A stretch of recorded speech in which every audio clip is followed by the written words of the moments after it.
ইরানের সামরিক অভিযান সহ সব বিকল্প যুক্তরাষ্ট্রের টেবিলে হুঁশিয়ারি ওয়াশিংটনের। ৮০০ বিক্ষোভকারীর ফাঁসি কার্যকর স্থগিত, হামলা ঠেকিয়েছে সৌদি, কাতার সহ কয়েকটি দেশ। ট্রাম্পের হুমকির মধ্যেই গ্রিনল্যান্ডে সেনা পাঠাচ্ছে ইউরোপের বিভিন্ন দেশ। যুক্তরাষ্ট্রের অধিগ্রহণে কোনো প্রভাব ফেলবে না, সাউথ জানিয়েছে হোয়াইট হাউস। ট্রাম্পকে নিজের নোবেল পুরস্কারের পদক উপহার দিলেন মাচাদো। ভেনেজুয়েলার তেল বিক্রি শুরু করেছে যুক্তরাষ্ট্র, প্রথম চালান 50 কোটি মার্কিন ডলারে বিক্রি। যুদ্ধবিরতির দ্বিতীয় ধাপেও গাজায় থামছে না ইসরায়েলি আগ্রাসন। 10 জন নিহত, কাশেম ব্রিগেডের এক কমান্ডারকে হত্যার দাবি। লেবাননেও হামলা। এবং যুক্তরাষ্ট্রে অভিবাসন বিরোধী বিক্ষোভ দমনে সেনা মোতায়েনের হুমকি ট্রাম্পের। আইসিই সদস্যদের গুলিতে ফের আহত এক ব্যক্তি, আইনি সহায়তায় ভিডিওর পরামর্শ গভর্নরের।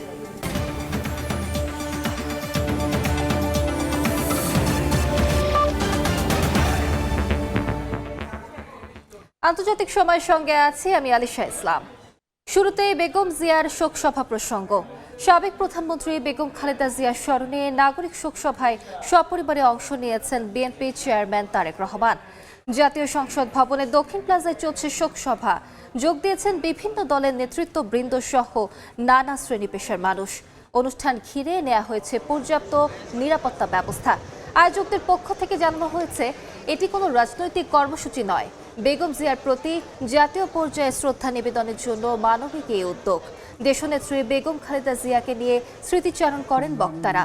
বেগম জিয়ার জানাজায় লাখ লাখ মানুষের উপস্থিতি প্রমাণ করে তার প্রতি মানুষের ভালোবাসা ও জনপ্রিয়তা। সর্বোচ্চ শ্রদ্ধা নিবেদন। আজকে যারা উপস্থিত রয়েছেন, আমি জানি আপনাদের মাধ্যমে এই বার্তা ছড়িয়ে যাবে যে আমরা আগামী দিনে এক নতুন ইতিহাস গড়ব। সেই প্রতিশ্রুতি নিয়েই তিনি অনন্তকাল ধরে এই জনপদের মানুষের কাছে বেঁচে থাকবেন, স্মৃতিতে, ভালোবাসায়, শ্রদ্ধায়, ভক্তিতে এবং আদর্শ অনুসরণে। ভালোবাসা দিয়েছে বেগম খালেদা জিয়াকে মানুষ, এক আকাশ ভালোবাসা দিয়েছে। বিস্তীর্ণ এই জায়গাতে মানুষের জানাজা প্রমাণ করে দেশের প্রতি, মানুষের প্রতি কখনো ভালোবাসা বৃথা হয় না।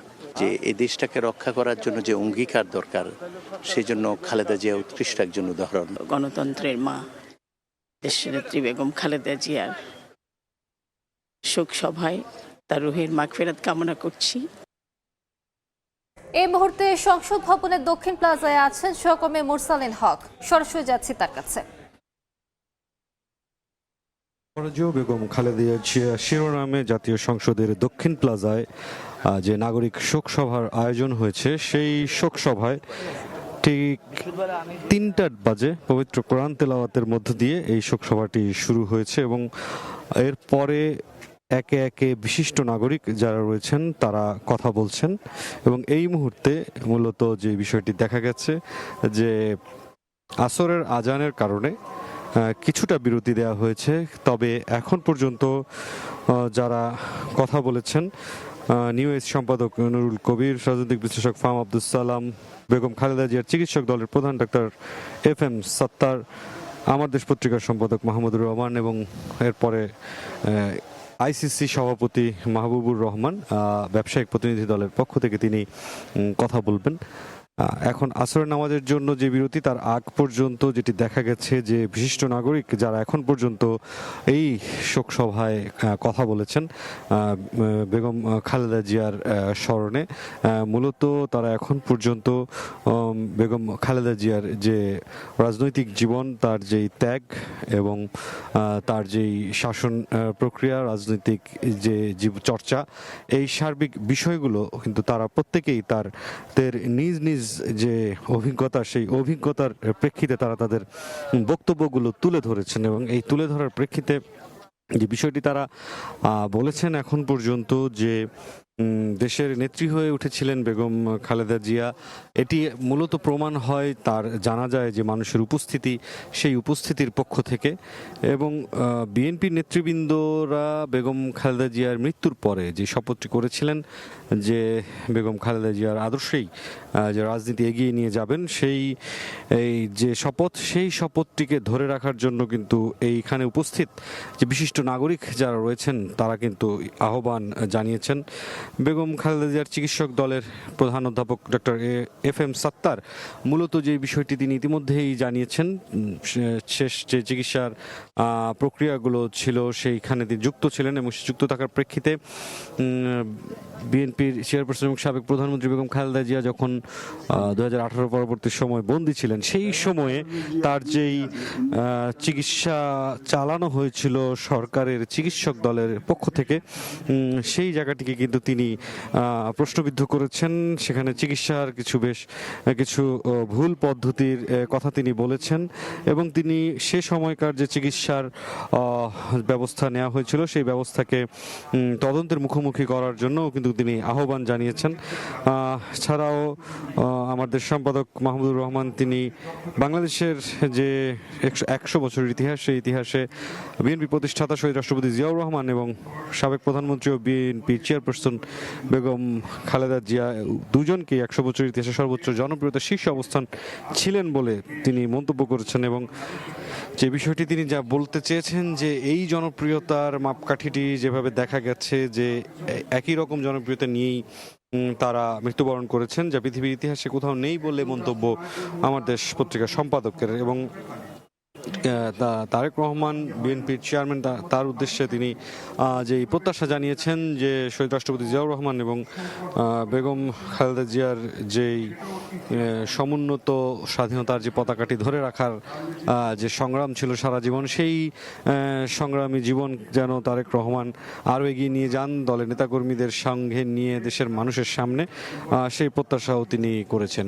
যে বিষয়টি দেখা গেছে যে বেলা 2:30টায় পূর্ব নির্ধারিত যে আয়োজনের সময়সূচি ছিল, সেই সময়সূচি বেশ আগে থেকেই বেলা 1টা থেকেই কিন্তু অতিথিরা এখানে প্রবেশ করা শুরু করেন এবং এই অতিথি তালিকায় যেই বিষয়টি এখন পর্যন্ত দেখা গেছে যে বিভিন্ন রাজনৈতিক দলের যারা নেতাকর্মীরা যেমন রয়েছেন, ব্যবসায়িক প্রতিনিধি আছেন বুদ্ধিজীবী সমাজ, গণমাধ্যম ব্যক্তিত্ব এবং বিশেষ করে যেটি দেখা গেছে যে বিদেশি কূটনীতিকরাও কিন্তু এই নাগরিক শোক সভায় যোগ দিয়েছেন। এবং এই শোক সভার যে শুরুর প্রাককালেই বিএনপি চেয়ারম্যান তারেক রহমান, শহীদ রাষ্ট্রপতি জিয়াউর রহমান এবং বিএনপি চেয়ারপারসন সাবেক প্রধানমন্ত্রী বেগম খালেদা জিয়ার ছেলে তিনি সপরিবারে এসেছেন এবং তিনি আসার পরেই মূলত 3:05 পবিত্র কোরআন তেলাওয়াতের মধ্য দিয়ে এই নাগরিক শোক সভা শুরু হয়। এবং এই শোক সভাটিতে যে বিশিষ্ট নাগরিক যারা রয়েছেন দেশে অবস্থানরত তাদের বক্তব্য একে একে কিন্তু এখানে শোনা হচ্ছে এবং তারা বক্তব্য রাখছেন। এখন পর্যন্ত এই ছিল নাগরিক শোক সভা থেকে সবশেষ অবস্থা। বেগম জিয়া স্মরণে জাতীয় সংসদ ভবনের দক্ষিণ প্লাজায় নাগরিক শোক সভা চলছে, সেখানে আমরা সরাসরি যুক্ত ছিলাম। এবার নাগরিক প্রসঙ্গ।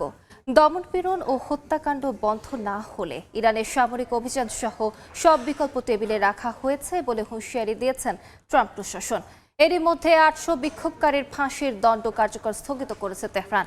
অন্যদিকে ইরানে যুক্তরাষ্ট্রের হামলা ঠেকিয়েছে সৌদি আরব, কাতার, ওমান ও মিশর, এমন খবর প্রকাশ করেছে ফরাসি বার্তা সংস্থা AFP। এরই মধ্যে নতুন করে ইরানের 18 ব্যক্তি প্রতিষ্ঠানের ওপর নিষেধাজ্ঞা আরোপ করেছে ট্রাম্প প্রশাসন। ইরানের সরকার বিরোধী আন্দোলনে হাজার হাজার মানুষ নিহতের দাবি করে আসছে পশ্চিমা দেশ ও তাদের গণমাধ্যমগুলো। এ নিয়ে টানা কয়েকদিনের উত্তেজনার পর কিছুটা শিথিল হয়েছে বিক্ষোভ। রাজধানী তেহরান সহ বিভিন্ন শহরে নেমেছে কিছুটা নীরবতা। সহিংস আন্দোলনের শৈথিল্যের মধ্যেই পাল্টাপাল্টি হুমকি আর হুঁশিয়ারি চলছে ওয়াশিংটন তেহরানের মধ্যে। নিরাপত্তা পরিষদের জরুরি বৈঠকে জাতিসংঘে নিযুক্ত মার্কিন প্রতিনিধি মাইক ওয়ালজ বলেছেন, ইরানের সরকার বিরোধী আন্দোলনে দমনপীড়ন ও হত্যাকাণ্ড বন্ধ না হলে সামরিক পদক্ষেপ সহ সব ধরনের বিকল্প খোলা রেখেছে যুক্তরাষ্ট্র। তবে ইরানের স্থায়ী প্রতিনিধি জানান, যে কোনো ধরনের সামরিক আগ্রাসনের জবাব দিতে প্রস্তুত তেহরান। এরই মধ্যে ইরানে যুক্তরাষ্ট্রের হামলা সৌদি আরব, কাতার, ওমান ও মিশর ঠেকিয়েছে বলে জানিয়েছেন সৌদি আরবের একজন ঊর্ধ্বতন কর্মকর্তা। বলেন, এই উপসাগরীয় দেশগুলোর জোরালো অনুরোধ ও মধ্যস্থতায় শেষ পর্যন্ত তেহরানে হামলার পরিকল্পনা থেকে সরে এসেছেন মার্কিন president Donald Trump.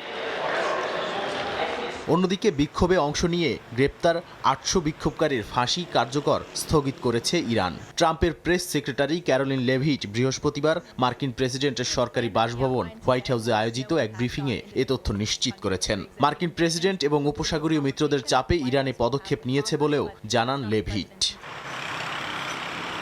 Nadim Marjan, সময় সংবাদ। আন্তর্জাতিক সময় আরো থাকছে।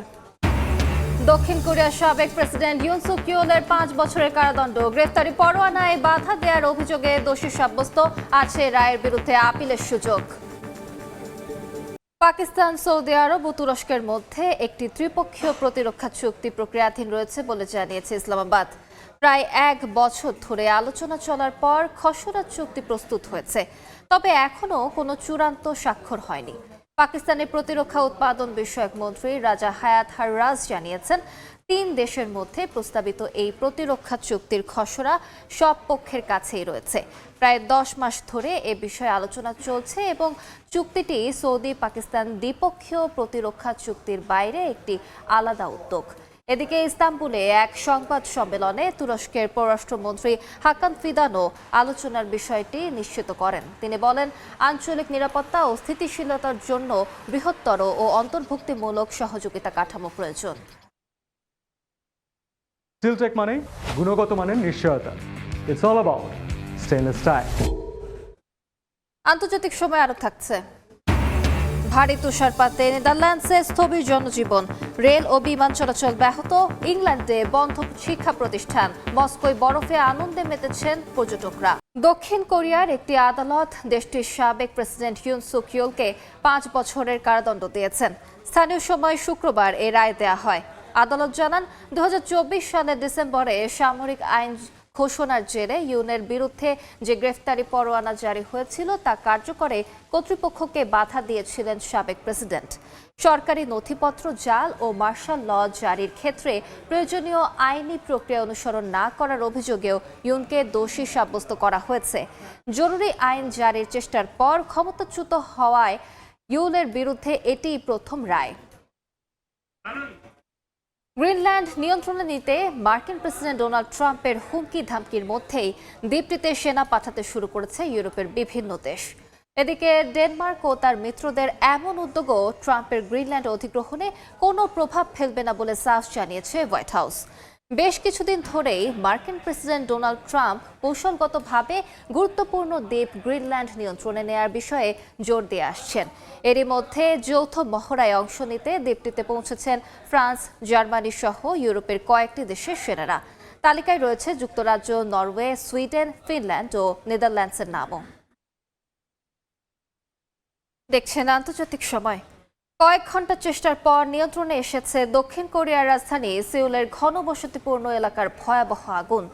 আগুন নেভাতে ঘটনাস্থলে 85টি ফায়ার ট্রাক পাশাপাশি প্রায় 300 দমকল কর্মী মোতায়েন করা হয়। দমকল কর্মীরা জানান, ঘন ধোঁয়া কুয়াশার কারণে হেলিকপ্টার ব্যবহার করা সম্ভব হয়নি। তবে এখন পর্যন্ত কোনো হতাহতের খবর পাওয়া যায়নি। দেখছেন আন্তর্জাতিক সময়। মার্কিন প্রেসিডেন্ট ডোনাল্ড ট্রাম্পকে নিজের নোবেল পুরস্কারের পদক উপহার দিলেন ভেনেজুয়েলার বিরোধী নেতা মারিয়া করিনা মাচাদো। বৃহস্পতিবার হোয়াইট হাউসে ট্রাম্পের সঙ্গে প্রথমবার সরাসরি সাক্ষাতে এ পুরস্কার তুলে দেন তিনি। এরপর ট্রুথ সোশ্যালে মাচাদোর প্রতি কৃতজ্ঞতা জানান ট্রাম্প। এদিকে আনুষ্ঠানিকভাবে ভেনেজুয়েলার তেল বিক্রি শুরু করেছে ট্রাম্প প্রশাসন। প্রথম চালানে প্রায় 50 কোটি মার্কিন ডলার মূল্যের তেল বিক্রি করা হয়েছে। ক্যারিবীয় উপকূলে আরও একটি তেলবাহী ট্যাঙ্কার জব্দ করেছে মার্কিন নৌবাহিনী। স্থানীয় সময় বৃহস্পতিবার হোয়াইট হাউসে যুক্তরাষ্ট্রের প্রেসিডেন্ট ডোনাল্ড ট্রাম্পের সঙ্গে প্রথমবার সরাসরি সাক্ষাৎ করেন ভেনেজুয়েলার বিরোধী নেতা মারিয়া করিনা মাচাদো। এদিন নিজের নোবেল শান্তি পুরস্কারের পদক ট্রাম্পকে উপহার দেন মাচাদো। পদক পাওয়ার পর ট্রুথ সোশ্যালে মাচাদোর প্রতি কৃতজ্ঞতা জানিয়ে ট্রাম্প লেখেন, এই পুরস্কার পারস্পরিক শ্রদ্ধার চমৎকার নিদর্শন। মার্কিন প্রেসিডেন্টের সঙ্গে সাক্ষাতের পর হোয়াইট হাউস থেকে বেরিয়ে মাচাদো বলেন, এটি ভেনেজুয়েলাবাসীর জন্য ঐতিহাসিক একটি দিন। তার স্পষ্টভাষিতা আমাকে মুগ্ধ করেছে। ভেনেজুয়েলার পরিস্থিতি নিয়ে বুঝতে পেরেছেন এবং জনগণ যে দুর্ভোগের মধ্য দিয়ে যাচ্ছে সেই বিষয়ে তিনি যেভাবে আন্তরিক উদ্বেগ দেখিয়েছেন তা গুরুত্বপূর্ণ। এদিকে ভেনেজুয়েলার প্রেসিডেন্ট নিকোলাস মাদুরোকে আটকের 2 সপ্তাহের মধ্যেই আনুষ্ঠানিকভাবে দেশটির তেল বিক্রি শুরু করেছে ট্রাম্প প্রশাসন। প্রথম চালানে প্রায় $50 কোটি মূল্যের তেল বিক্রি করা হয়েছে বলে জানিয়েছে বার্তা সংস্থা এপি। তবে কোথায় বিক্রি করা হয়েছে তা এখনো স্পষ্ট নয়। তেল বিক্রির অর্থ যুক্তরাষ্ট্র সরকার নিয়ন্ত্রিত কাতার ভিত্তিক একটি অ্যাকাউন্টে রাখা হয়েছে।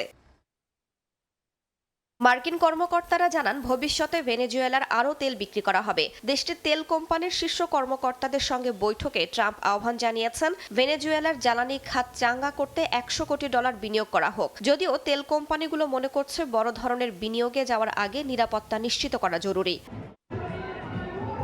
এদিকে মাদুরো ও তার স্ত্রীর মুক্তির দাবিতে রাজধানী কারাকাসে বিক্ষোভ অব্যাহত রয়েছে। ট্রাম্প প্রশাসনের পদক্ষেপের তীব্র নিন্দা জানিয়ে মাদুরো দম্পতি মুক্ত না হওয়া পর্যন্ত বিক্ষোভ কর্মসূচি চালিয়ে যাওয়ার ঘোষণা দেন বিক্ষুব্ধরা। চলমান অস্থিরতার মধ্যেও থেমে নেই ক্যারিবীয় সাগরে মার্কিন নৌবাহিনীর তেলবাহী ট্যাঙ্কার জব্দের ঘটনা। বৃহস্পতিবার রাতে আরও একটি তেলের ট্যাঙ্কার জব্দ করা হয়। ভেরোনিকা নামের ওই জাহাজটি ভেনেজুয়েলার জলপথ ব্যবহারের পাশাপাশি ক্যারিবীয় অঞ্চলে ট্রাম্পের দেয়া নিষেধাজ্ঞা অমান্য করেছে বলে অভিযোগ করা হয়। রাইসা জান্নাত, সময় সংবাদ। যুক্তরাষ্ট্রের মিনেসোটায় অভিবাসন বিরোধী বিক্ষোভ দমনে আইন প্রয়োগ করে সেনা মোতায়েনের হুমকি দিয়েছেন মার্কিন প্রেসিডেন্ট ডোনাল্ড ট্রাম্প। চলমান বিক্ষোভ নিয়ন্ত্রণ করতে এ ধরনের পদক্ষেপের কথা জানান তিনি। এদিকে আইসিই কর্মকর্তার গুলিতে ফের এক ব্যক্তি আহতের ঘটনার তীব্র সমালোচনা করেছেন মিনেসোটার গভর্নর টিম ওয়ালস এবং মিনিয়াপোলিসের মেয়র জ্যাকব রে। ভবিষ্যতে আইনি সহায়তার জন্য নাগরিকদের আইসিই এর কার্যক্রম ভিডিও করার পরামর্শ দিয়েছেন ওয়ালস। গাজায় যুদ্ধবিরতির দ্বিতীয় ধাপেও আগ্রাসন চালিয়ে যাচ্ছে দখলদার বাহিনী। বৃহস্পতিবার ইসরায়েলি হামলায় অন্তত 10 ফিলিস্তিনি নিহত হয়েছেন, যাদের মধ্যে হামাসের সামরিক শাখা কাশেম ব্রিগেডের এক কমান্ডার আছে বলে দাবি নেতানিয়াহু বাহিনীর। হামলার নিন্দা জানিয়ে এটিকে নৃশংস অপরাধ আখ্যা দিয়েছে হামাস। লেবাননেও হিজবুল্লাহর অবকাঠামো দাবি করে হামলা চালিয়েছে ইসরায়েল। স্থানীয় সময় বৃহস্পতিবার ইসরায়েলি বাহিনী গাজার মধ্যাঞ্চলের দেইর আল বালাহ শহরে 2টি বাড়িতে বোমা হামলা চালায়। এতে বেশ কয়েকজন হতাহত হন। নেতানিয়াহু বাহিনীর দাবি, নিহতদের মধ্যে ফিলিস্তিনের স্বাধীনতাকামী সংগঠন হামাসের সামরিক শাখা কাশেম ব্রিগেডসের একজন কমান্ডার রয়েছেন। ইসরায়েলের এমন বর্বরচিত হামলার নিন্দা জানিয়ে এটাকে নৃশংস অপরাধ আখ্যা দিয়েছে হামাস। এর মধ্য দিয়ে ইসরায়েলি প্রধানমন্ত্রী বিনিয়ামিন নেতানিয়াহুর যুদ্ধবিরতির প্রতি অবহেলা প্রকাশ পেয়েছে বলেও অভিযোগ করেছে গোষ্ঠীটি। তবে হামাস তাদের কোনো কমান্ডারের মৃত্যুর বিষয় নিশ্চিত করেনি। যুদ্ধবিরতি কার্যকর হওয়ার পর থেকে এখন পর্যন্ত 4 শতাধিক ফিলিস্তিনি নিহত হয়েছেন, যাদের মধ্যে অন্তত 100-র বেশি শিশু রয়েছে। একদিকে দখলদারদের হামলা, অন্যদিকে ত্রাণ প্রবেশ সীমিত করায় ক্ষুধার সঙ্গে সঙ্গে তীব্র শীতে বিপর্যস্ত গাজার বাসিন্দারা। জাতিসংঘ মহাসচিবের উপমুখপাত্র ফারহান হক জানান, সাম্প্রতিক শীতকালীন ঝড়ে অস্থায়ী আশ্রয় বা ক্ষতিগ্রস্ত ভবনে চরম দুর্ভোগে দিন কাটাচ্ছেন উপত্যকার হাজার হাজার মানুষ। শীত মৌসুম শুরু হওয়ার পর থেকে এখন পর্যন্ত ঠান্ডাজনিত রোগে 7 শিশুর মৃত্যু হয়েছে বলেও জানান তিনি। এদিকে লেবাননেও থেমে নেই ইসরায়েলি বর্বরতা। ইসরায়েলি বাহিনী লেবাননের বেকা উপত্যকার 2টি গ্রামে হামলা চালিয়েছে বলে জানিয়েছে স্থানীয় গণমাধ্যম। ওই 2 গ্রামে হিজবুল্লাহর অবকাঠামো আছে দাবি করে হামলার আগে বাসিন্দাদের বাড়িঘর ছেড়ে অন্যত্র চলে যেতে বলা হয়েছে বলেও বৃহস্পতিবার সামাজিক যোগাযোগ মাধ্যমে এক পোস্টে জানান ইসরায়েলি বাহিনীর মুখপাত্র। তেল আবিব ও তার মিত্ররা হিজবুল্লাহকে নিরস্ত্র করতে চাপ বাড়ানোর মধ্যেই হামলা চালানোয় বড় ধরনের সংঘাতের আশঙ্কা করছেন বিশ্লেষকরা। নাসরিন রুমি, সময় সংবাদ। ভারী তুষারপাতে নেদারল্যান্ডসে স্থবির হয়ে পড়েছে জনজীবন। ব্যাহত রেল ও বিমান চলাচল। ইংল্যান্ডে বন্ধ স্কুল কলেজ। জারি করা হয়েছে সতর্কতা। চরম দুর্ভোগে পড়েছেন স্থানীয় বাসিন্দারা। অন্যদিকে মস্কোতে জমে থাকা তুষারের স্তূপগুলো জনজীবনে স্থবিরতা না এনে পর্যটকদের জন্য আনন্দ ও বিনোদনের কেন্দ্রে পরিণত হয়েছে। তুষারের চাদরে ঢাকা পড়েছে পুরো নেদারল্যান্ডস। থমকে গেছে দেশটির যোগাযোগ ব্যবস্থা, বাতিল করা হয়েছে শত শত ফ্লাইট, তুষারাবৃত পিচ্ছিল রাস্তায় ঘটছে একের পর এক দুর্ঘটনা। পরিস্থিতি বিবেচনায় দেশটির কর্তৃপক্ষ নাগরিকদের জরুরি প্রয়োজন ছাড়া ঘরের বাইরে বের না হওয়ার পরামর্শ দিয়েছে। টানা তুষারপাতের কারণে আমস্টারডামে শিফল বিমানবন্দরের প্রায় 500টি ফ্লাইট বাতিল করা হয়েছে। এমনকি দুপুরের আগ পর্যন্ত সেখানে কোনো বিমান অবতরণ করতে দেয়া হচ্ছে না। শুধু আকাশ পথই নয়, রেল যোগাযোগেও নেমে এসেছে বিপর্যয়। সারা দেশের গণপরিবহন ব্যবস্থাও ভেঙে পড়েছে। এদিকে ব্রিটেনের বিস্তীর্ণ অঞ্চলও তুষারের সাদা চাদরে ঢাকা পড়েছে। গত শুক্রবার থেকে শুরু হওয়া এই ভারী তুষারপাতে বেশ কয়েকটি অঞ্চলে জারি করা হয়েছে ইয়েলো ওয়ার্নিং। বিশেষ করে উলভারহ্যাম্পটনের বাসিন্দারা পড়েছেন চরম বিপাকে। বন্ধ করে দেয়া হয়েছে স্কুল, অফিস সহ গুরুত্বপূর্ণ সব স্থাপনা। স্থানীয় আবহাওয়া অফিস জানিয়েছে আগামী সপ্তাহ থেকেই পরিস্থিতির উন্নতি হতে পারে এবং তাপমাত্রা স্বাভাবিক অবস্থায় ফেরার সম্ভাবনা রয়েছে। অন্যদিকে তুষারপাতের কবলে যখন জনজীবন বিপর্যস্ত, তখন মস্কোর কেন্দ্রস্থলে দেখা মিলল ভিন্ন এক দৃশ্যের। সড়ক পরিষ্কারের পর সরিয়ে রাখা বিশাল সব তুষারের স্তূপ এখন পর্যটকদের প্রধান আকর্ষণ। বিশাল আকার এই তুষারের পাহাড় দেখতে ভিড় জমাচ্ছেন স্থানীয় ও দর্শনার্থীরা। মস্কোর হাড় কাঁপানো শীতকে বুড়ো আঙ্গুল দেখিয়ে এই তুষারের স্তূপগুলো এখন শহরের এক অস্থায়ী বিনোদন কেন্দ্রে পরিণত হয়েছে। শেখ সাদি মারজান, সময় সংবাদ। শক্তিশালী ঝড়ের প্রভাবে ভয়াবহ বন্যায় বিপর্যস্ত অস্ট্রেলিয়ার দক্ষিণ পূর্বাঞ্চল। বিভিন্ন এলাকায় আটকে পড়েছেন বহু মানুষ। বিদ্যুৎ বিচ্ছিন্ন অবস্থায় আছে প্রায় 7,000 বাড়িঘর। বন্যা কবলিত এলাকায় জারি করা হয়েছে জরুরি অবস্থা।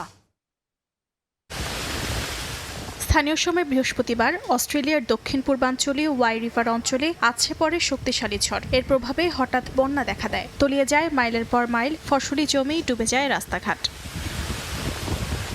বন্যার কারণে ওয়াই রিভার অঞ্চলের প্রায় 7,000 বাড়িঘর বিদ্যুৎবিহীন অবস্থায় রয়েছে। এছাড়াও বেশ কয়েকটি সড়ক বন্ধ করে দেওয়া হয়। মহাসড়ক থেকে গ্রেট ওশান রোড, স্কিন্স ক্রিক থেকে ওয়াই রিভার পর্যন্ত সড়ক বন্ধ রয়েছে। এতে চরম বিপাকে পড়েছেন স্থানীয়রা। এমন পরিস্থিতিতে বন্যা কবলিত এলাকার উদ্ধার অভিযানে তৎপর হয় স্থানীয় পুলিশ এবং জরুরি সেবাদানকারী সংস্থা। বন্যার পানিতে আটকা পড়াদের নিরাপদে সরিয়ে নেওয়ার ব্যবস্থা করেন তারা। দেশটির দক্ষিণ পশ্চিমাঞ্চল এবং লর্নে এলাকা সহ আশপাশের নদী তীরবর্তী অঞ্চলগুলোতে জারি করা হয়েছে জরুরি সতর্কতা। বন্যা চলাকালীন বাসিন্দাদের নিরাপদে থাকার পরামর্শ দিয়েছেন দেশটির সরকার। অর্জিতা শাহজিন, সময় সংবাদ।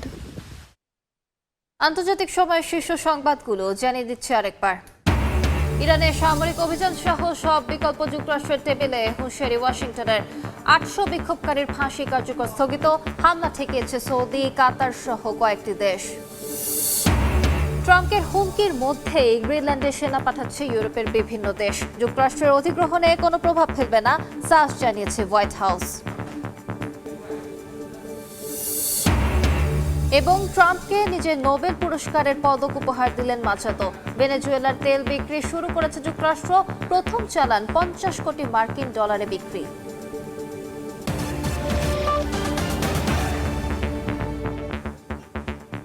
এই ছিল আন্তর্জাতিক সময়। এরপর বিকেল 5টায় থাকবে নির্বাচন নিয়ে আমাদের বিশেষ আয়োজন, নির্বাচনের পথ চলা। সঙ্গে থাকুন সময়।